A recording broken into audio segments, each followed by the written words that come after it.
Okay, you're going to have to excuse my drawing skills here, but Demodex is a little mite that we commonly see affecting the hair follicles of particularly young dogs. So this sort of mite is your real classic puppy mite, and what it basically does is it lives in the hair follicles, and as a result it damages those hair follicles, the hair falls out, so we end up with bald patches on the dogs. And the sort of dogs that are particularly prone to this sort of problem are staffies, bulldogs, pugs.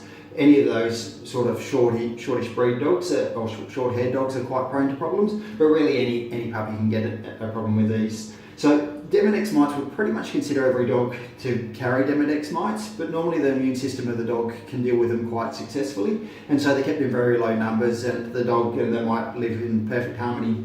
With some dogs, and we don't really understand why, the dog's immune system isn't able to control the numbers, and so we end up getting an over or excessive numbers of mites, and that causes the development of bald patches, and those bald patches tend to come and go a little bit, and they can be quite severe. So this is a sort of mite where we can end up with just a couple of small patches bald, or half the dog can be missing hair.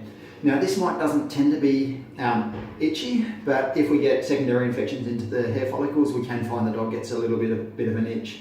Now the way we diagnose these is a process called skin scrape, and basically what we do is we pop a little bit of liquid paraffin onto the skin, squeeze the skin and scrape with a scalpel blade, and that just basically pops the mites up above the skin, and we scrape them off, so it's almost like squeezing a blackhead, I guess.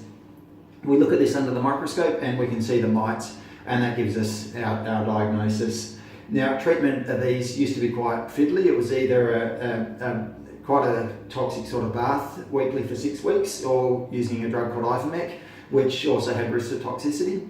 Now these can actually be really easily treated with a product called Bravecto, which is just it's a flea and tick treatment, but also is very effective against these sort of mites. So we just give that once every 3 months, brings them under control, and the problem's solved. So yeah, if you see bald patches on your puppy, this is one of the things that we should really be thinking about, but once it's diagnosed, it's very easy to control.